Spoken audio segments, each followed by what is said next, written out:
ओम नमः सिद्धेभ्यां।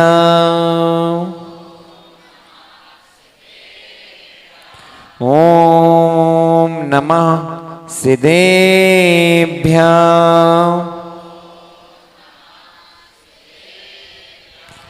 ओम नमः सिद्धेभ्यां।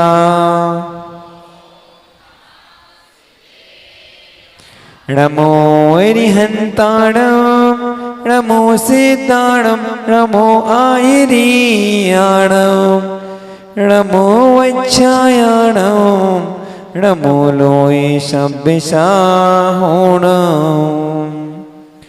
आदि व्याधि को हरने वाले आदिनाथ स्वामी, धर्म तीर्थ को करने वाले आदिनाथ स्वामी। ओम ह्रीं श्रीं क्लीं नाम ह्रीं श्रीं क्लीं नमः निरंतर हो। ओम ह्रीं श्रीं क्लीं आदिश्वराय नमः निरंतर हो। मेरा अंतिम मरण समाधि तेरे दर पर हो। मेरा अंतिम मरण समाधि तेरे दर पर हो। मेरा अंतिम मरण समाधि तेरे दर पर हो। पाया दर्शन आपका सुबह हुआ, जागा अहो पुण्य। गाया गीत विशुद्ध भाव मन से, जीभ्या हुई धन्य। पंचाचार प्रपालिते समय से, उत्साह उत्कर्ष हो। चर्याचार विशुद्ध सागर सदा, जीवंत आदर्श हो। जीवंत आदर्श हो। जीवंत आदर्श हो। बोले चिंतामणि पार्श्वनाथ भगवान की, 24 तीर्थंकर भगवंतों की, आचार्य भगवान गुरु विशुद्ध सागर जी महामुनि राज की, 3 कम 9 कोटि महामुनि राजों की, उत्तम सत्य धर्म की,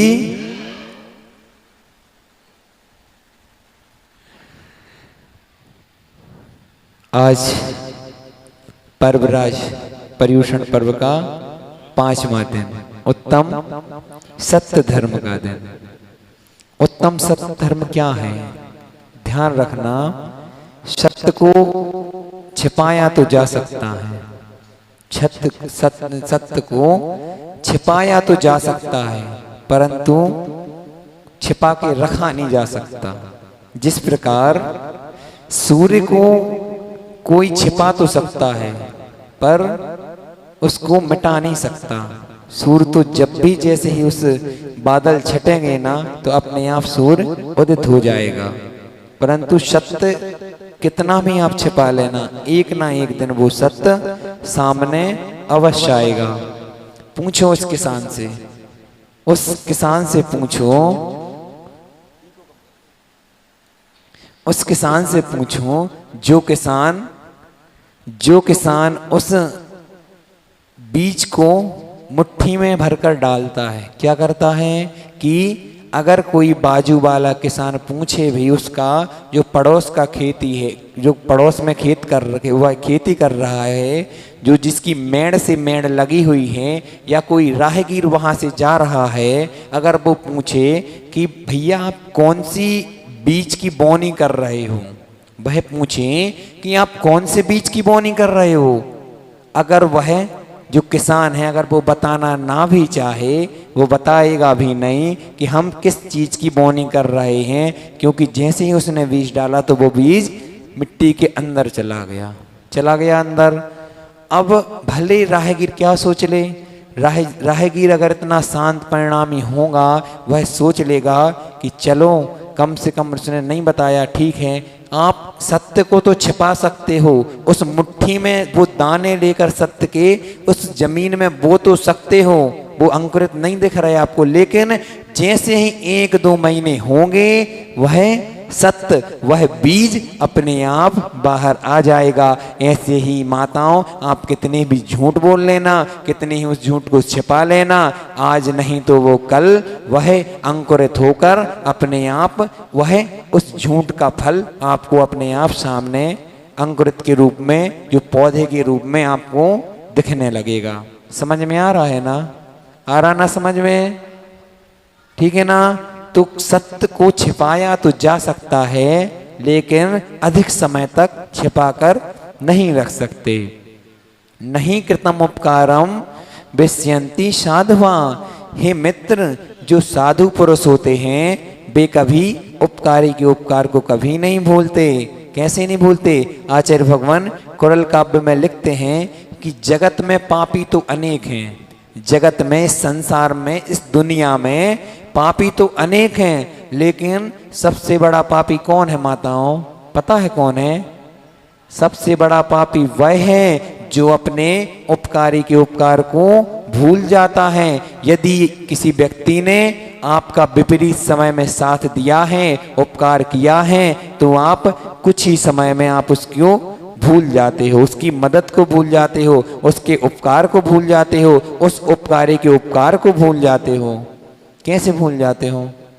भूल जाते हो ना कि क्या किया था उनने, वो तो कोई भी कर देता। होता ना, कभी कभी ऐसा समय भी आ जाता है ना कि अपने भी साथ नहीं देते। कभी कभी ऐसा समय आ जाता है, ऐसी विपत्तियां आ जाती हैं, ऐसे कष्ट के दिन आ जाते हैं कि वो अपने, जिनको अपन अपना मानते थे, वो साथ नहीं देते, और ऐसा व्यक्ति आपको साथ दे देगा जिससे आपने कभी सीधे मुंह बात तक नहीं की होगी, जिससे आपने कभी उम्मीद तक नहीं की थी कि ये व्यक्ति मुझे काम में आएगा। होता है ना? कई बार होता है, अपन सोचते हैं हमारी देवरानी काम आएगी, देवरानी सोचती हमारी जेठानी काम आएगी, भैया सोच रहे हैं कि भैया काम में आएंगे, पर विश्वास मानो, जिस व्यक्ति का जिस जगह जिस समय जो निमित्त लगा है वह उस समय उसी समय उस कार्य को काम में आएगा। इसलिए हमेशा आचार्य भगवान बोलते हैं, हमेशा बोलते हैं कि हमेशा सद कार्यों में, सद चीजों में, शुभ कार्यों में लगे रहो, हमेशा शुभ कार्यों में लगे रहो। एक बार की बात है माताओं, समझ में आ रहा है ना? अगर आप लोगों की बातें खत्म हो गई हो तो हम सुना दें, सुना दें। एक बार की बात है कि एक लकड़हारा लकड़ी लेने के लिए जंगल में गया। वो जैसे ही जंगल में गया तो वह लकड़ी इकट्ठी कर रहा था। लकड़ी इकट्ठी करते करते दोपहर हो गई उसको, दोपहर हो गई। उसने अपना गट्ठा बनाया, सिर पर रखा, वो कुछ ही दूर चला। वह कुछ ही दूर वह जैसे ही चला तो वह उसको दिखता है कि एक शेर बहुत तकलीफ में था, वह दहाड़ रहा था। क्या कर रहा था? दहाड़ रहा था, वह बहुत तकलीफ में था। उस शेर को एक कांटा चुभ गया। क्या हो गया? कांटा चुभ गया उस शेर को। शेर देख रहा था कि कोई तो मदद कर दे। अब लेकिन सब जानवर और सब हर इंसान शेर से डरता है। ऐसा नहीं कि हम उसकी मदद करने जाए और हमारी ही ये मदद ओम नमः कर दे, हमें ही अपना भोजन बना ले। तो जैसे ही उसने देखा कि यह शेर तो बहुत तकलीफ में है, वह दूर से ही कहता है कि हे बनराज, हे बनराज, मैं आपकी मदद कर दूं क्या? शेर बोलता है भैया अगर ऐसा हो सके तो कर दो, अच्छी बात है आपकी, आपका हम पर उपकार रहेगा। वह कहता है कि बनराज पहले तो मुझे वह वचन दो कि आप मुझे कुछ हानि नहीं पहुंचाओगे, आप मुझे अपना भोजन नहीं बनाओगे। वह कहता है, सह कहता है कि भैया अगर ऐसा है तो मैं आपको वचन देता हूँ, मैं आपको कुछ भी हानि नहीं पहुंचाऊंगा। वह कहता है क्योंकि मुझे अपनी बेटी की शादी करनी है तो मुझे धन की जरूरत है। अगर मैं ही नहीं रहूँगा तो धन क्या करेगा, और मैं बेटी की शादी कैसे, कौन करेगा, कैसे हो पाएगी। वह कहता है, वह शेर कहता है, वह वनराज कहता है कि भैया अभी तक यहाँ से जो राहगीर निकलते थे, जो सेठ आदि निकलते थे, उनका मैंने उनको मारकर उनका जो धन, जो सोना चांदी इकट्ठा किया है, वह मेरी गुफा में रखा हुआ है। आप उसको ले जाओ और अपनी बेटी की शादी कर लेना। वह शेर वह लकड़हारा उस शेर का कांटा निकाल देता है, उसकी तकलीफ को दूर कर देता है। पर शेर जब वह उसके गुफा से जो सोना लेके जाने लगता है, तब एक शेर कहता है कि भैया आप जाते रहे हो, आप जा रहे हो, पर जब भी आपकी बेटी की शादी हो तब मुझे आमंत्रित जरूर करना, तब मुझे आप अवश्य बुलाना। वह कहता है ठीक है भैया, जब शेर ने हमारी इतनी मदद कर दी, इतना धन तो हम कभी इकट्ठा कर ही नहीं पाते। वह लकड़हारा सोच रहा था ठीक है हम बुला लेंगे, क्या दिक्कत है इसमें। वह लकड़हारा अपने खुशी खुशी घर जाता है और जैसे ही घर जाता है कुछ दिनों बाद निकल गए। शेर से अच्छी मित्रता भी हो गई। कभी कभार जब उसका बोझ ज़्यादा हो जाता, लकड़ी ज़्यादा हो जाती, तो वह शेर क्या करता कि भैया आप परेशान नहीं हो, हमारी पीठ पर रख दो, हम आपको घर तक छोड़ दे रहे, ठीक है ना। वह शेर कितना कृपालु था, कितना दयालु था, उस उपकारी के उपकार को वह भूल नहीं रहा था। उसने मात्र क्या किया था, एक पैर का कांटा निकाला था। क्या किया था माताओं, पैर का कांटा निकाला था और उसके उपकार को नहीं भूल रहा था। वह जैसे ही उसके पास ज्यादा वजन हो जाता, ज्यादा लकड़ियां हो जाती, तो वह शेर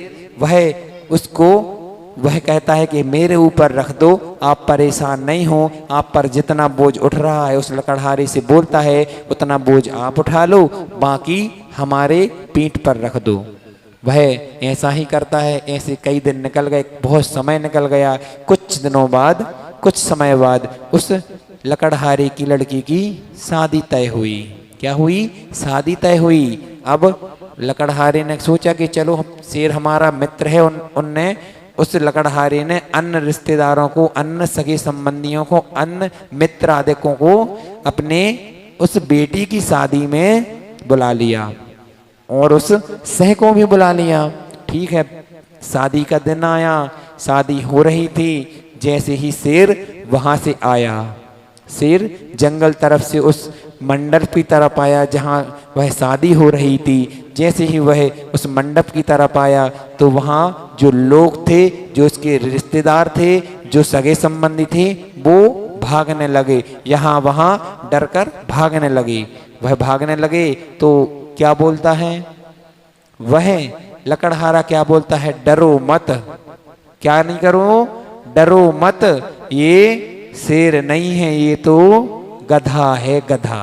क्या बोला, ये शेर नहीं है, ये तो गधा है, गधा। वह शेर के कान में जैसे ही ये शब्द पड़ते हैं, शेर वैसे उल्टे पांव, वैसे के वैसे वह जंगल की ओर चला जाता है और उसके हृदय में बहुत तकलीफ होती है।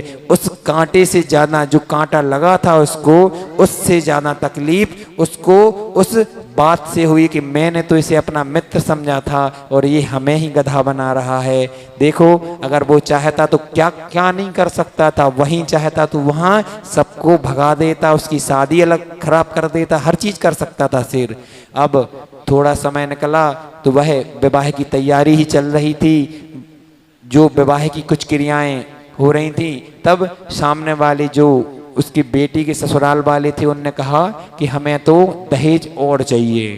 क्या चाहिए, हमें दहेज तो और चाहिए। तो वह कहते हैं कि अब मेरे पास तो है। उसे क्या ध्यान आया, उसने देखा नहीं था कि शेर ने सुन लिया। हो सकता है शेर लौट गया हो किसी कारण, बस थोड़ी देर में आ जाएगा, वो तो हमारा मित्र है। ये कौन सोच रहा, लकड़हारा सोच रहा। क्या सोच रहा कि वो तो हमारा मित्र है, हो सकता हो कि किसी कारण बस किसी काम से वह पुनः जंगल लौट गया हो। मैं अब उसको बुला भी लाता हूँ कि चलो हमारी बेटी की शादी में चलो और उससे कुछ मदद भी मांगे। उसके पास तो बहुत धन है, उसे क्या करना धन का। जैसे ही वह शेर के पास गया, वह कहता है कि भैया हमारी बेटी की शादी में वह उसके ससुराल वाले और दहेज मांग रहे हैं। वह शेर कहता है भैया वो रखा है, उस गुफा में आप जितना चाहो उतना ले लो, परंतु जैसे ही आपकी बेटी की शादी हो जाए आप तुरंत मेरे पास आना। ठीक है, वह कहता है हाँ आऊँगा। वह बेटे की शादी कर लेता है और उसी के दूसरे दिन वह लकड़हारा शेर के पास पुनः जंगल में पहुंचता है।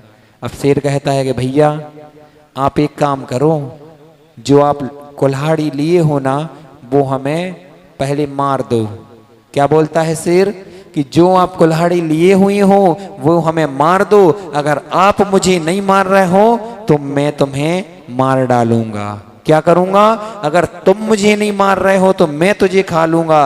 वह लकड़हारा कहता है देखो इंसान तो वह जानवर तो अपनी जानवरता छोड़ सकता है, लेकिन इंसान अपनी क्रूरता नहीं छोड़ सकता।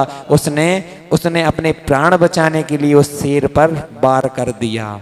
जैसे ही उसने वार किया शेर को तकलीफ तो हुई और उसने कहा तुम अब जाओ। जैसे ही उसने वार किया, उस लकड़हारे ने जैसे ही वार किया और उस शेर ने कह दिया कि अब तुम जाओ, 7 दिन बाद आना, और अगर तुम 7 दिन बाद नहीं आए तो मैं तुम्हारे घर पर आ जाऊंगा। लकड़हारा कहता है ठीक है भैया, जब इतना किया है तो हम भी आ जाएंगे।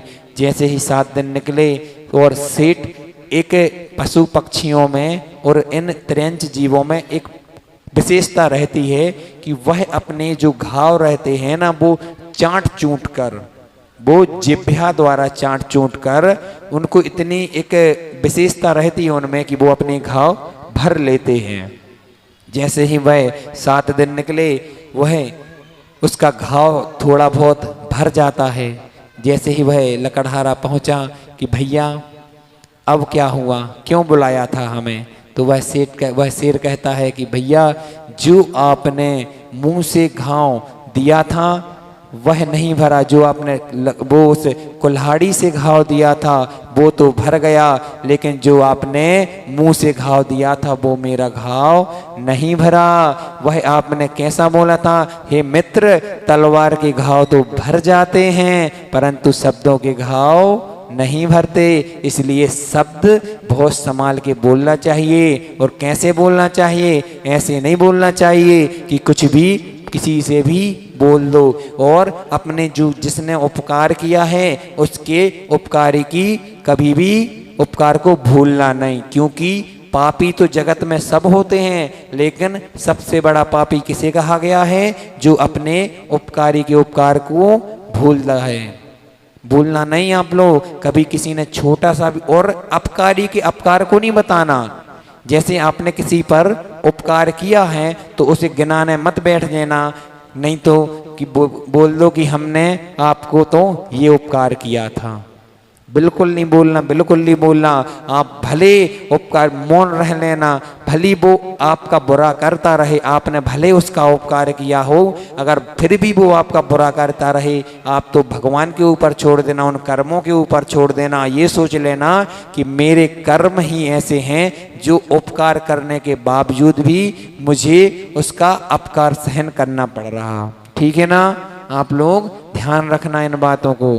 कहते हैं कि हमसे दोस्त नहीं बदले जाते लाख बुराइयां होने पर, हमसे दोस्त नहीं बदले जाते लाख बुराइयां होने पर, और लोग तो भगवान तक बदल देते हैं एक मुराद पूरी ना होने पर। लोग तो भगवान तक बदल देते हैं एक मुराद पूरी ना होने पर। क्या बोलते हैं कि भगवान तुमने दिया क्या है? अगर कभी आपने भगवान से कुछ मांग लिया, छोटा बहुत थोड़ा बहुत कुछ मांग लिया कि हमारे बेटे की शादी हो जाए, हमारी दुकान खुल जाए, हमारा ये हो जाए वो हो जाए, अगर उन भगवान ने आपकी नहीं सुन पाई तो फिर क्या बोलते हो? किस बात के हो आप भगवान? मैं क्यों मानूं तुम्हें? जब आप मेरी एक छोटी सी बात भी पूरी नहीं कर पा रहे तो मैं क्यों मानूं? लोग तो दोस्त तक को नहीं बदल पाते और आपने तो सीधा ओम नमः भगवान को ही बदल दिया। और आचार्य भगवान कहते हैं कि तू छोड़ दे कोशिशें इंसान को पहचानने की, तू छोड़ दे कोशिशें इंसान को पहचानने की। यहाँ तो जरूरतों के हिसाब से सब बदलते नकाब हैं और अपने पर्दों पर, अपने गुनाहों पर तो 100 पर्दे डालकर, अपने जो गुनाहों हैं उन पर 100 पर्दे डालकर, और हर इंसान कहता है कि जमाना खराब है, हर इंसान कहता है कि जमाना खराब है। क्यों भैया? बोलते हैं ना कि जो अपन ने दुष्कृत्य किए हैं, जो बुरे कार्य किए हैं, उन पे तो आप क्या करते हो? अपना पर्दा डाल देते हो, और दूसरों से क्या बोलते हो? क्या बोलते हो बंटी भैया? क्या बोलते हो? कि इनने हमारा बुरा किया है, इनने, ये जमाना बुरा है, इनने हमारे साथ गलत किया है। ये नहीं बोलेंगे कि हमने भी तो गलतियां की हैं कि नहीं की हैं। हमने जो पूर्व में गलतियां की थी वो आज आपके सामने आ रही हैं। आप दूसरे को दोष मत दो, अपने स्वयं के कर्मों को दोष दो कि मैंने ऐसे कर्म किए थे सो ऐसा फल मिल रहा है। और आपने अगर गलती नहीं की होती, अगर आपने गलती नहीं की होती, अपनी गलती को नहीं देखोगे, जमाने को खराब कहोगे, तो आप बताओ, अगर तुम अच्छे होते, अगर बंटी भैया आप अच्छे होते तो आप क्या यहाँ होते? आप अगर अच्छे होते, ये बंटी भैया से नहीं बोल रहे हम, आप सबसे बोल रहे हैं, अगर आप अच्छे होते तो क्या आप यहाँ होते? बिल्कुल नहीं होते, आप कहीं और होते ना। इसलिए पर को दोष मत दो, बर को बुरा मत कहो, निज को बुरा कहो, निज के कर्मों को बुरा कहो कि मैंने ऐसे कर्म किए थे सो ऐसा फल मिल रहा है। वो कहते हैं कि गलतियों से जुदा तू भी नहीं है और मैं भी नहीं, गलतियों से जुदा मैं भी नहीं और गलतियों से जुदा तू भी नहीं, दोनों ही इंसान हैं, भगवान तू भी नहीं और भगवान मैं भी नहीं। इसलिए अगर कोई गलती करता है तो अपनी भी गलती देखना और दूसरे की भी गलती देखना, दूसरे की नहीं देखना कि इसने हमारे साथ गलत किया है। ठीक है ना? सुनो माताओं, जब किसी के घर में नई बहू आती ना तो आप लोग क्या करते हो? पैसे देने जाते हो ना आप लोग पैसों। आज से ये रिवाज बंद कर देना। क्यों कर देना? ऐसा नहीं अब आप लोग बोलोगे भैया अगर हम बंद कर दें तो हमारी बहू के लगा भी कोनो पैसा लेके नहीं आए, सो जुड़े कैसे? ऐसा नहीं है। अपन क्यों, कारण क्या है उसका कारण ये है कि जब आप उस बहू को कब देख लेना, उसके 5-6 महीने निकल जाए, 1 साल निकल जाए, अगर वो बहू उस जो क्या बोलते उसको आंगन में से और बालकनी में से आपको लड़ते हुए सासू से ना दिख जाए तो सोच लेना कि ये बहू ठीक है। तब उसको जब आप 100 रुपये दे रहे थे उसको आप 500 रुपये देकर आ जाना कि चलो भैया कम से कम तू तो अच्छी निकली जो अपनी सासू से नहीं लड़ रही है। ठीक है ना? अब ऐसा करोगे आप लोग कि नहीं करोगे? कि थोड़ा देख तो लो, नहीं तो पहले देखिए मुंह दिखाई तब मानो जब वो पहले उसका मुंह देखने लायक तो हो जाए पहले कि हाँ वो सही है, वो अच्छे से रह रही है, अपने परिवार वालों को परेशान नहीं कर रही है। हे भैया, जब तुम्हारे ज्ञान की पहचान होगी तो वाणी से ही होगी। विश्वास रखना जो आपकी वाणी है उससे ही आपकी क्या पहचान होगी। किसमें? अमृत में तो थोड़ी बहुत कड़वाहट आ सकती है, अमृत में तो थोड़ी बहुत कड़वाहट आ सकती है, लेकिन वाणी में बिल्कुल कड़वाहट नहीं होनी चाहिए। वाणी अगर मधुर होगी तो आपके सब अपने होंगे और आपकी वाणी कर्कश होगी, अब शब्द वाली होगी तो अपने भी आपके पराये हो जाएंगे। आपने भी देखा होगा कि क्रोध के काल में क्या करते हो आप लोग? बोल देते हो, कुछ भी बोल देते हो, और अगर बोल भी दिया है किसी ने तो आप तो क्षमा कर देना, चलो ठीक है, उस क्रोध के काल में आपने बोल भी दिया, लेकिन बोलना नहीं है। अगर बोल भी दिया हो तो अगर आप 10 धर्म को समझ रहे हो, आज उत्तम सत्य धर्म का दिन है, और अगर किसी ने आपसे कुछ कह भी दिया तो आप बात करना बंद नहीं करना। क्यों नहीं करना? क्योंकि अगर 6 महीने से आपका ज़्यादा बैर हुआ है तो फिर आपका दुर्गति निश्चित है। इसलिए अपन को बोलना बंद नहीं करना है। कहते हैं ना, जिन बचन मुख चंद्र से अमृत झरे, गोली से बड़ी बोली कही गई है। गोली का घाव तो भर जाता है, गोली का घाव तो भर जाता है, परंतु जो बोली होती है ना, उसके घाव कभी नहीं भरते। और जो आप कहते हैं ना कि जैसे आपके यहाँ कोई आया भोजन करने के लिए, जैसे आपके यहाँ कोई रिश्तेदार आए और वो भोजन करने के लिए आए, तो क्या कहते हो आप लोग, क्या बोलोगे कि भैया खाना थाली लगा दें। अगर आप बोलोगे ना कि भोजन करना है, क्या बोलोगे, भोजन करना है। अगर सामने वाले को माताओं भूख लगी भी होगी ना, तो बोल देगा हमें नहीं करना। क्या बोलेगा, हमें नहीं करना, हमारा तो पेट आपकी बातों से ही भर गया। अब आप उससे ये भी तो बोल सकते हैं, भैया खाने का समय हो गया है, आप खाना खा लो। क्या बोल सकते थे कि खाने का समय हो गया है, भोजन का समय हो गया है, आप भोजन कर लो। और लेकिन आपने बोला क्या, खाना लगा दें, थाली लगा दें। अगर आप ऐसा बोलोगे ना उसको, तो कहते हैं ना कि गोली के घाव तो भर जाते हैं। अगर आप उसको रूखी सूखी रोटियां भी खिला देते ना, तो वो खुश होकर जाता प्यार से। अगर आप जैसे यहाँ की माताएं इतने प्यार से डांटती हैं और डांट कर खिलाती हैं ना, सच में बहुत अच्छे से खिलाती हैं, डांटती भी हैं और खिलाती भी हैं। अच्छी है वो डांट, कैसी वाली है, अच्छी वाली है, खराब वाली नहीं है। ऐसा नहीं कि डांटते हैं नहीं तो फिर कल से भैया तुम बैठे रहो अब तो ऐसा नहीं है, लेकिन बहुत अच्छे से प्रेम से यहाँ भोजन कराते हैं। एक बार की बात है, एक सच्चा श्रावक था और एक बहेलिया था। बहेलिया समझते हो आप लोग, भेड़िया नहीं बहन, बहेलिया। बहेलिया मतलब जो चिड़िया को मारता, चिड़ियों को मारता है, चिड़िया पंछी रहते ना उनको मारता है। वह श्रावक था, एक वह विवेकवान था श्रावक। तो जैसे ही उस श्रावक ने देखा कि ये बहेलिया कुछ लिए हुए था, तो बहेलिया कहता है कि भैया हमारे हाथ में एक चिड़िया है, आप बताओ कि वो जिंदा है कि मरी हुई है।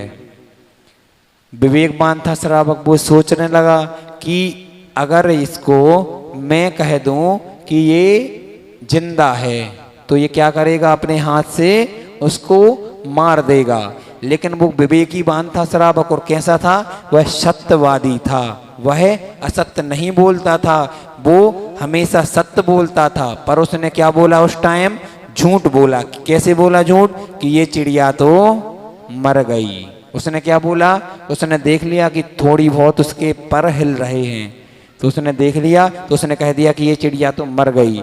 और जैसे ही मरा उसने कहा, तो उसने उस बहेलिया ने, उस चिड़िया मार ने तुरंत उस मुट्ठी को खोल दिया और वो चिड़िया उड़ गई। उसने क्या किया, झूठ बोला है, उसे तो पाप लगेगा। उसने तो झूठ बोला, वो तो सत्यवादी था ना, वो श्रावक क्या था, सत्यवादी था। उसे झूठ बोलने का पाप लगेगा कि पुण्य लगेगा, जल्दी बताओ। पुण्य लगेगा ना कि पाप, पाप लगेगा, पुण्य लगेगा। तो उसने तो झूठ बोला, झूठ बोलना तो पाप है। क्या किया है, जान बचाई है। अच्छा, इतने समझदार हो गए आप लोग, चलिए अच्छी बात है। क्यों, झूठ भी कहाँ बोलना है आपको, आचार्य श्री लोग भी झूठ बोलते हैं, आचार्य श्री लोग भी झूठ बोलते हैं, मुनिराज भी झूठ बोलते हैं। कैसे बोलते हैं, अपेक्षा दृष्टि से। यहाँ अपेक्षा लगेगी, वहां द्रव्य क्षेत्र काल भाव, वहां ये भी देखा जाएगा। अब यही मत सुनना कि आचार्य श्री तो झूठ बोलते हैं। भैया तो कह रहे थे कि आचार्य श्री तो झूठ बोलते हैं, सुनो लेकिन पूरी बात सुन के जाना।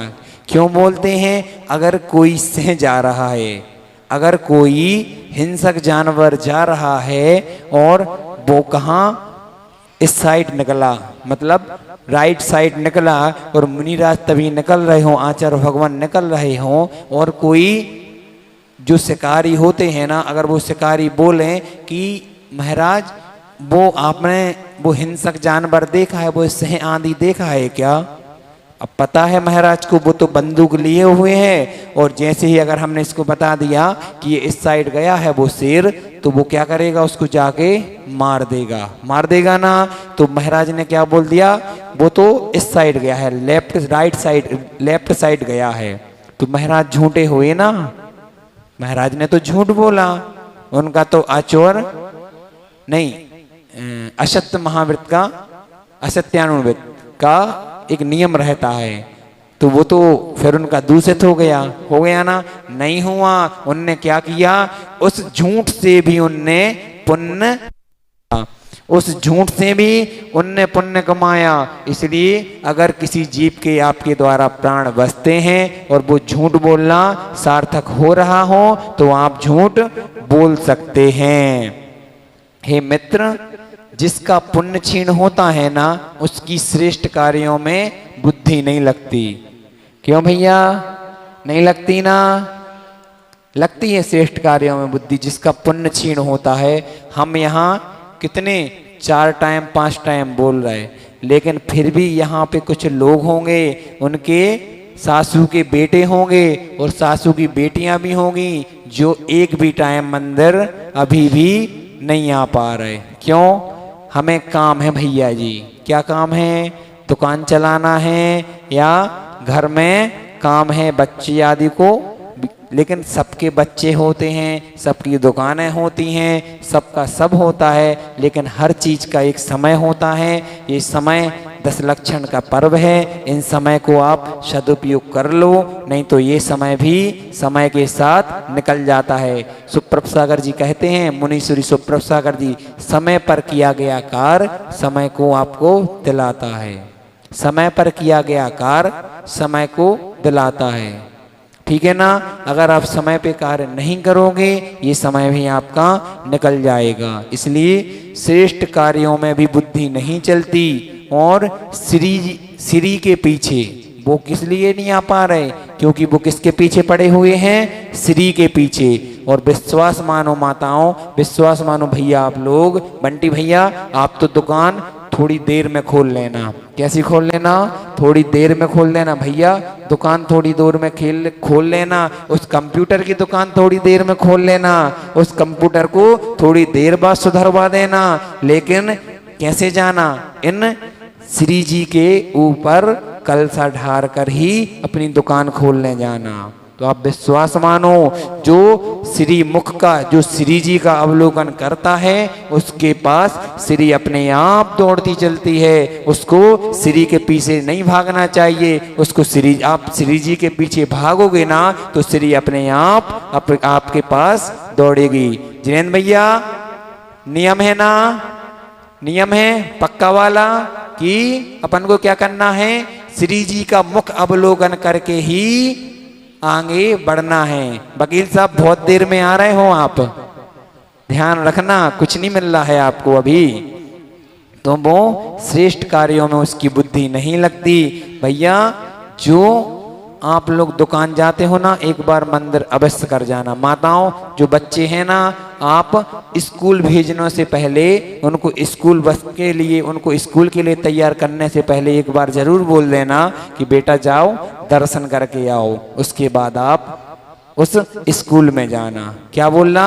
कि स्कूल बाद में जाना, पहले मंदिर जाओ, उसके बाद आप स्कूल जाना। नहीं तो जैसे कहते हैं ना कि फसल लहराती है कहाँ? खेतों में। फसल कहाँ लहराती है? खेतों में। और पुण्य कहाँ लहराता है? श्री जी के आंगन में, श्री जी के मंदिर में। आप जैसे फसल काटने खेत में जाते हो, किसान फसल को बार बार देखने जाता है कि मेरी फसल कीड़े तो नहीं लग गए। वह कोई गाय भैंस आदि तो नहीं खा गई और अन्य जानवर तो नहीं खा गए। ऐसे ही अपने पुण्य को देखते रहना, उस श्री जी के पास आते रहना कि मेरे पुण्य में कहीं दीमक तो नहीं लग रही। इसलिए श्री जी की कलशा आप ढारते रहना, बहुत महत्व है, आप विश्वास मानो। भैया आप लोग समझ नहीं रहे हो अभी कि श्री मुख, श्री का मुख तो सब देखना चाहे थे कि श्री मिले, पैसा मिले, धन संपत्ति मिले, लेकिन श्री जी का मुख नहीं देखोगे। आपका पूर्व का पुण्य है जो आज मिल रहा है, वो धन आ रहा है। जैसे ही वो पुण्य आपका छीण होगा ना, आप एक एक रुपए के लिए तरस जाओगे। चलती हुई दुकानें जिनमें लाइन लगती थी, वो दुकानें भी अपन ने बंद होते हुए देखी हैं। क्या देखी है भैया? बंटी भैया, बंद होते हुए देखी है भैया। अपन ने देखी है ना, जो दिन रात दुकानों पर लाइन लगती थी ना भैया, उन दुकानों को भी अपन ने बंद होते हुए देखा है। क्या था? यह पूर्व का पुण्य था और आज उनका पुण्य छीण हो गया तो कुछ नहीं बचा। इसलिए फसल खेत में लहराती है, पुण्य श्री जी के मंदिर में लहराता है। भैया कोई किसान है यहाँ पर जो किसानी करता हो? कोई नहीं है, लेकिन इतनी तो जानकारी होगी, अगर कोई गाय बछड़े को जन्म दे तो आप कैसे उसको घर तक लाओगे? कैसे लाओगे जल्दी बताओ। अगर किसी गाय ने बछड़े को जन्म दिया है कहाँ? खेत पर, और आपको घर लाना है तो आप क्या गाय को लाओगे ना उस पर गोदी में उठाकर? किसको लाओगे? देखो कितने समझदार लोग हैं, पता सब है कि बछड़े को लाएंगे। आप बछड़े को गोद में उठा लेना तो गाय अपने आप आ जाएगी। इसलिए आप जिनेंद्र भगवान के उस पूजन को, उस अभिषेक को अपने गोद में उठा लो तो जो पैसे रूपी गैया है वो अपने आप चलकर आपके घर तक आ जाएगी। उस पुण्य को आपको बुलाने नहीं जाना होगा, उस गाय को आपको उठाने नहीं जाना होगा, पैसा अपने आप आ जाएगा।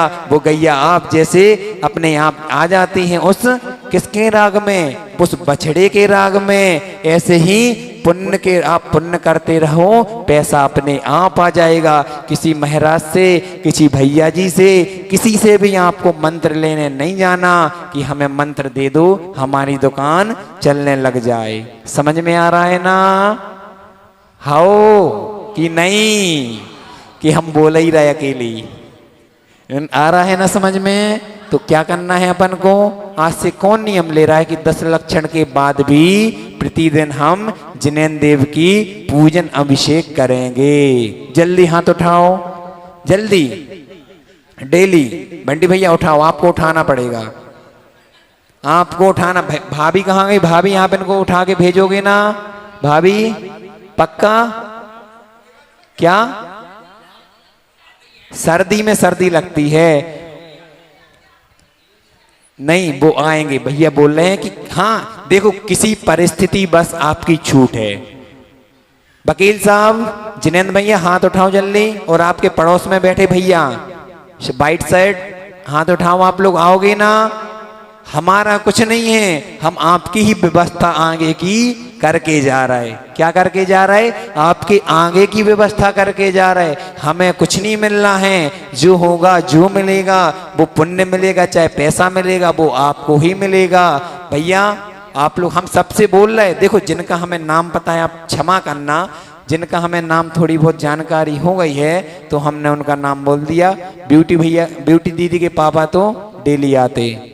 अब हमारे जो क्या बोलते अध्यक्ष जी, क्या नाम है इनका? क्या नाम? फूफा। क्या नाम है? फूफा तो जी है, इनका नाम क्या है? दिलीप भैया, ठीक है ना?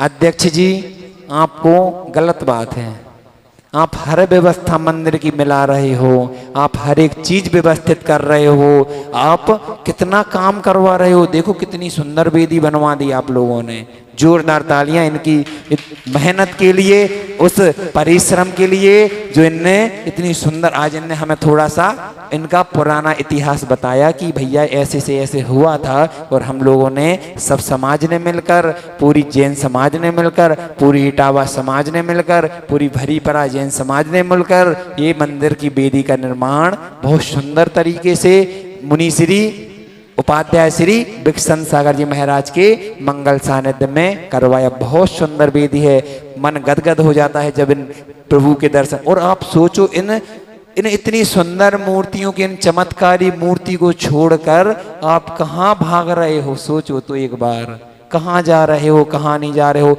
अगर दिलीप जी, अगर आप इनके भी पूजन अभिषेक करने नहीं आ पा रहे हो तो आप अपना दुर्भाग्य मानना, आप अपना दुर्भाग्य मानना। लेकिन आपको दुर्भाग्य को सौभाग्य में बदलना है। क्या करना है?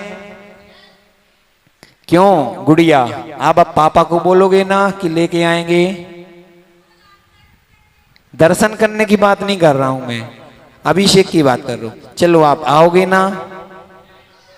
नहीं, सोचना नहीं है हमें, आपकी हाँ चाहिए। क्योंकि आप देखो, जो घर का मुखिया जैसा करता है ना, क्यों जिनेंद्र भैया, घर का, आप घर के मुखिया हो, अगर आप जैसा करोगे तो ये तक्ष भी वैसा करेगा, करेगा ना? क्यों करेगा ना तक्ष?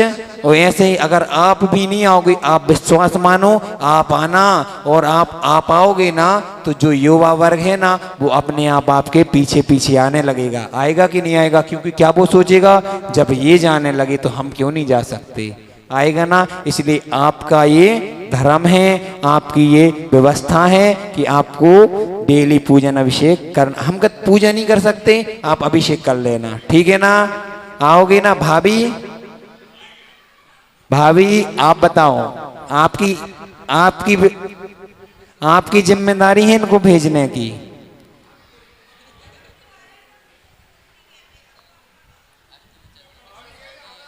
चलो अष्टमी चतुर्दशी आ सकते हैं आप? चलो ठीक है, अष्टमी चतुर्दशी आप उनको लेकर आना, और हो सके तो डेली लेकर आना। क्योंकि पुण्य फला भगवंता, पुण्य के फल से भगवत्ता तक को प्राप्त कर लेते हैं। इसलिए हमारा कोई इसमें वो नहीं है, उसमें हमारा कोई लोभ नहीं है, कोई हमारा कुछ नहीं। हमारा तो ये है, जितने लोग इन भगवान के, इन जिनेंद्र प्रभु के चरणों में आए, उस पुण्य को कमाएं और आपका भी उद्धार हो। हम तो ये चाहते हैं प्राणी मात्र का उद्धार हो, हम इसलिए बोलते रहते हैं। और अगर मेरा बोलना भी अगर किसी को बुरा लगे तो मैं हाथ जोड़ के क्षमा चाहता हूँ कि अगर मेरा बोलना, बार बार बोलना कि भैया मंदिर आओ, पूजा अभिषेक करो, अगर ये आपको बुरा लगे तो आप मुझे क्षमा करना। और एक दो बात और कहना चाहता हूँ, जो आपके मंदिर के बाहर इसी फर्श से लगी हुई ये फर्श है ना आपका, इसी लग के आप लोग चप्पल उतारते हो, जूते उतारते हो, ये बहुत गलत। आप मंदिर के अंदर चप्पल उतार रहे हो, ये बात याद रखना। क्योंकि आप सीढ़ी के नीचे नहीं उतारते, सीधे सामने उतारते हो। अभी भी देख लो, शायद रखी हुई है। हमने आज प्रतिक्रमण के बाद भी बोला था, जिनेंद्र भैया लोग थे, ठीक है ना? हम एक चाहते हैं कि यहाँ कोई थोड़ा सा स्टैंड बनवा दो या कुछ बनवा दो, कुछ भी रख दो। क्योंकि जो इस अभिनय भगवान के सामने देखो, भगवान चंद्र प्रभु बिल्कुल सामने बैठे हुए हैं और उनके जस्ट सामने आप चप्पल उतार रहे हो। जिनेंद्र भगवान की अभिनय करने का जो पाप लगता है वो और कभी पाप किसी चीज में नहीं लगता। किनकी अभिनय कर रहे हो आप? त्रिलोकी नाथ की अभिनय कर रहे हो, जो तीनों लोकों के नाथ हैं, उन प्रभु की अभिनय कर रहे हो। क्यों जरूरी है क्या वहां चप्पल उतारना? इतना बड़ा मंदिर के आसपास प्रांगण, हाँ सब कुछ है, लेकिन तो यहाँ उतारो ना, और बाजू में उतारो। कोई ना कोई व्यवस्था हो सकती, हमें ये पता है ना व्यवस्था? बस। और दूसरी बात, जो आप लोग नल से जल, नल, ओम बड्डी भैया सुनो, जो आप लोग नल से जल से पैर धोते हो, नल के जल से पैर धोते हो, वो सही नहीं है। आप लोग को क्या करना है, एक बाल्टी रख दो, वहां से लोग पैर धो के आएंगे। और यहाँ हमने ये भी देखा है कि लोग यहीं चप्पल उतारते हो और ना वो पैर धोते हैं, सीधे मंदिर में प्रवेश करते हैं।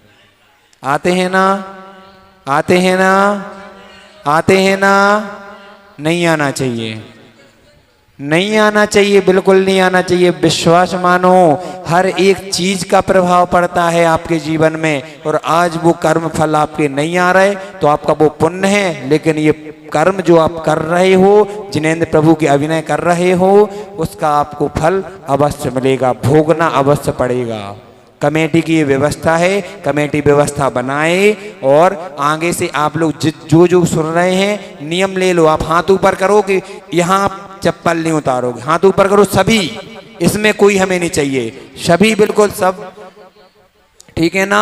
अब याद रखना आपका नियम है, कोई भी यहाँ चप्पल, पहले तो सबसे उचित यही है कि आप घर से चप्पल पहन के ही नहीं आओ। जिनके घर नजदीक हैं वो चप्पल ही पहन के ना आए, और जिनके घर थोड़ा दूर हैं तो वो चप्पल पहन के आए, और लेकिन चप्पल ऐसी जगह उतारें जहां जिनेंद्र प्रभु की अभिनय ना हो। अपन को आगे सांस्कृतिक कार्यक्रम भी देखना है, विषय बहुत हैं, बातें बहुत हैं बताने के लिए।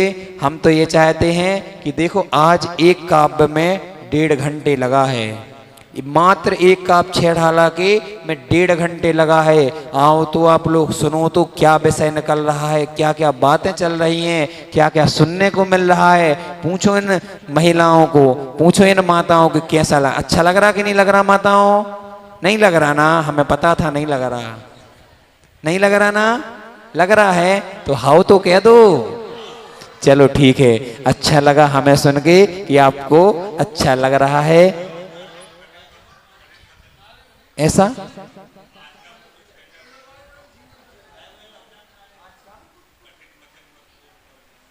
अच्छा हाँ, चलिए। कठिन वचन मत बोल, पर निंदा अरु झूठ तजे, साच जवाहर क्योल, सतवादी जग में खुशी। कौन है खुशी जगत में? असत्यवादी, जो असत्य को ग्रहण कर रहे हैं, जो असत्य बोल रहे हैं, वो ही सुखी हैं, है ना। अभी असत्यवादी सुखी है ना, है ना। अभी वो भले सुखी हो सकते हैं, लेकिन आगे सुखी नहीं रहेंगे। इसलिए हमेशा सत्य का उच्चारण करो, सत्य को बोलो। असत्य ना कभी छिपा है और ना छिपेगा।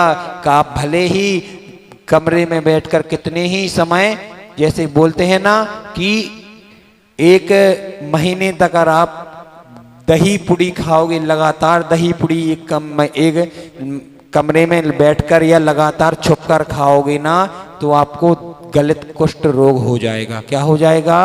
गलित कुष्ठ रोग हो जाएगा। ऐसे ही आप कमरे में बैठकर पाप कार्य तो कर सकते हो, आपकी हमें तो कोई नहीं देख रहा, आपको उस कमरे में बैठकर कोई नहीं देख रहा, लेकिन जब उस कर्म का उदय सामने आएगा तब वो वह छिपेगा नहीं। इसलिए कर्म भले आप कमरे में छिपकर कर सकते हो, लेकिन जब कर्म का उदय सामने आएगा तो आपको उसको भोगना ही पड़ेगा। इसलिए मेरी भावना है कि आप सभी का कल्याण हो, आप सभी भगवान आत्मा हो, आपका भी कल्याण हो। ऐसी मंगल भावना के साथ बोले महावीर स्वामी की जय। आत्मा स्वभावम परिभाव भिन्नम, आत्मा स्वभावम परिभाव भिन्नम। आत्मा का स्वभाव प्रभाव से अत्यंत भिन्न है। बोले चिंतामणि पार्श्वनाथ भगवान की, आचार्य भगवान गुरु और विशुद्ध सागर जी महामुनि राज की, 3 कम 9 कोटि महामुनि राजों की। जिनवाणी स्तुति के लिए खड़े हो जाएं सभी।